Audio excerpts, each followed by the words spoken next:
The lake shimmered under the late summer sun, its surface a mirror of calm that belied the brewing storm between the homeowner and the neighborhood's homeowners association.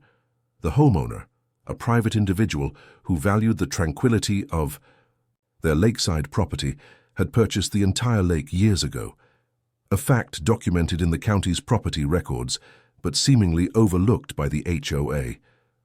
The boat, a modest vessel used for quiet fishing trips, rested on a small dock at the edge of the lake, its presence a point of contention.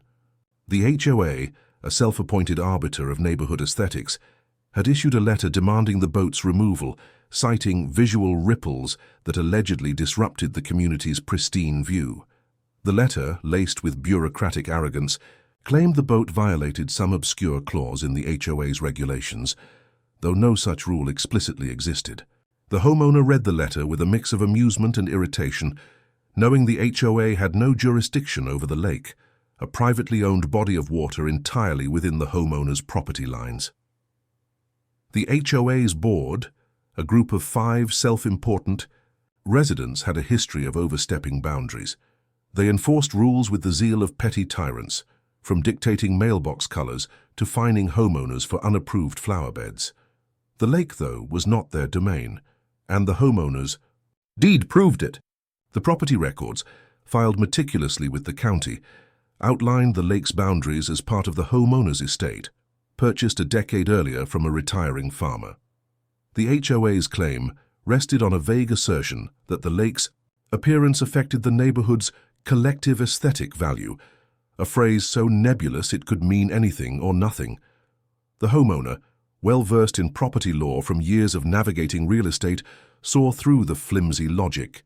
The boat, docked on private land and floating on private waters, was untouchable by HOA rules. Yet the letter demanded compliance within 7 days, threatening fines and further action if the boat remained. The homeowner's first instinct was to ignore the letter, but the HOA's audacity demanded a response. They drafted a polite but firm reply, citing the deed and offering to provide documentation of ownership. The letter was sent certified mail, ensuring the HOA could not claim ignorance. Days passed without a response, but the homeowner noticed a pattern. Neighbors, egged on by the HOA, began casting disapproving glances at the boat. Whispers of community standards floated through the neighborhood, as if the boat's presence was a personal affront. The homeowner, undeterred, continued their routine, taking the boat out for early morning fishing trips, the gentle ripples trailing behind as they glided across the lake. The HOA's silence, however, was temporary. A second letter arrived, this time with a $500 fine for non-compliance and a demand for an immediate meeting with the board. The meeting took place at the community center, a sterile building adorned with HOA plaques and framed copies of their bylaws. The homeowner arrived with a folder of documents, deed, survey maps, and property tax records, all confirming their sole ownership of the lake. The board, led by a retired accountant named Margaret, sat in a semicircle, their expressions a mix of condescension and impatience. Margaret opened with a lecture about the importance of uniformity, claiming the boat's presence lowered property values. The homeowner listened, letting her speak, then calmly presented the deed. The room grew quiet as the board skimmed the documents, their confidence wavering. Margaret, undeterred, argued that the HOA's authority extended to anything visible from the neighborhood, including the lake. The homeowner countered with legal precedent, citing cases where HOAs were overruled for overstepping property rights. The board, flustered but unwilling to concede, adjourned the meeting, promising to review the matter. The homeowner expected the issue to end there, but the HOA doubled down.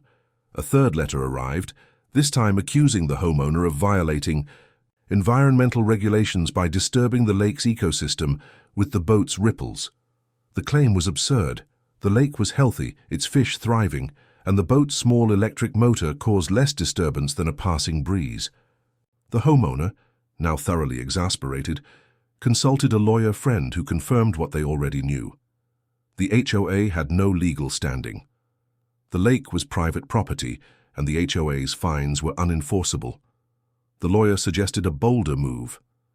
Turn the tables. The homeowner began documenting every instance of HOA interference, from the letters to the board members' visits to the lake's edge, which constituted trespassing on private land.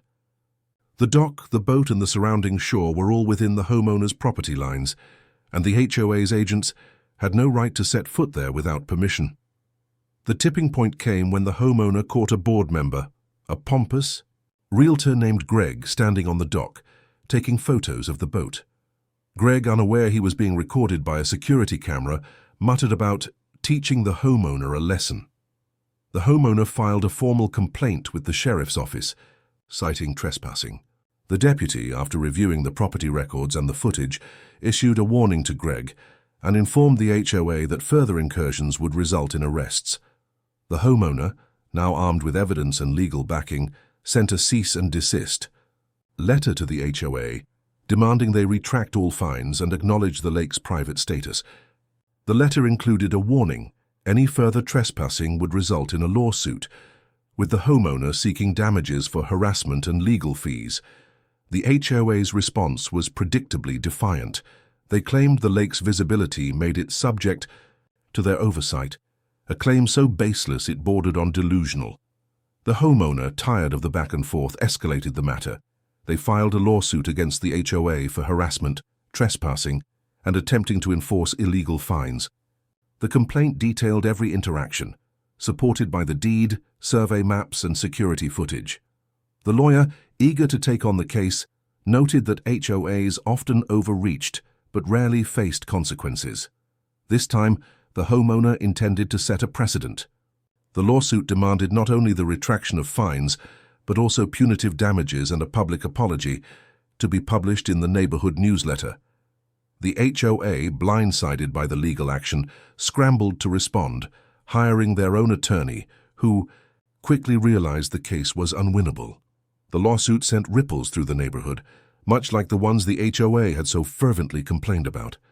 Residents, previously swayed by the board's rhetoric, began questioning the HOA's authority. The homeowner, once seen as a stubborn outlier, gained quiet support from neighbors frustrated by years of overbearing rules. The court date loomed, and the HOA's attorney advised settling out of court, recognizing the weakness of their position. The homeowner, however, refused a quick settlement. They wanted the HOA to face the consequences of their actions, not just for personal vindication, but to protect others from similar overreach. The case proceeded to a small courtroom in the county seat, where the judge, a no-nonsense woman with a reputation for fairness, presided. The homeowner's lawyer presented an airtight case. The deed, survey maps, and property records left no room for debate. The lake was private property, and the HOA had no jurisdiction. The security footage of Greg trespassing on the dock was particularly damning, as was the HOA's refusal to retract their fines despite clear evidence of their error. The homeowner testified about the harassment, the baseless fines, and the emotional toll of being targeted by an organization meant to foster community. The HOA's attorney, grasping at straws, argued that the boat's presence affected the neighborhood's character, but the judge dismissed the claim as irrelevant. Property law was clear. The homeowner's rights superseded the HOA's aesthetic preferences. The judge's ruling was swift and decisive. The HOA's fines were declared null and void, and the organization was found liable for trespassing and harassment. The homeowner was awarded $10,000 in damages, covering legal fees and emotional distress, plus an additional $5,000 in punitive damages to deter future misconduct. The judge ordered the HOA to publish a public apology in the neighborhood newsletter and to amend their bylaws to clarify that private property, including the lake, was beyond their authority. The courtroom, filled with curious neighbors, buzzed with murmurs as the ruling sank in. The HOA board, humiliated, sat in silence, their authority diminished in the eyes of the community. The aftermath was transformative. The homeowner, now a local legend of sorts, became an informal advisor to neighbors challenging HOA rules. The boat remained on the lake, its gentle ripples a symbol of defiance. The HOA board underwent a shake-up, with Margaret and Greg resigning under pressure from residents demanding accountability. The new board, wary of repeating past mistakes, adopted a more restrained approach, focusing on actual common areas rather than private property. The homeowner, meanwhile, took steps to ensure the lake's protection, installing additional security cameras and posting signs clarifying its private status.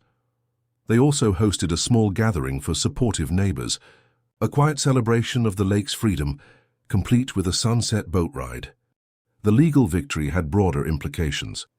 Local news outlets picked up the story, framing it as a David versus Goliath tale of an individual standing up to an overreaching HOA. The case inspired other homeowners in the region to scrutinize their own HOAs, leading to a wave of reforms. The homeowner, though uninterested in fame, became a quiet advocate for property rights, sharing their story at a local real estate seminar. They emphasized the importance of knowing one's legal standing and documenting everything, a lesson learned through months of conflict. The lake, once a point of contention, became a symbol of resilience, its calm waters reflecting the homeowner's hard-won peace. The HOA's defeat also sparked a shift in the neighborhood's culture. Residents began questioning the need for such stringent oversight, advocating for a more collaborative approach. The newsletter, once a mouthpiece for the board's edicts, started featuring community input, with suggestions for events rather than rules. The homeowner, while still private, noticed a change in their neighbor's demeanor. Fewer glares, more nods of respect. The boat, now an accepted fixture, bobbed gently on the lake, its presence no longer a scandal, but a reminder of boundaries respected. The homeowner, reflecting on the ordeal, felt a quiet satisfaction. The lake was theirs, not just in deed, but in spirit, and the HOA's overreach had only strengthened their resolve to protect it.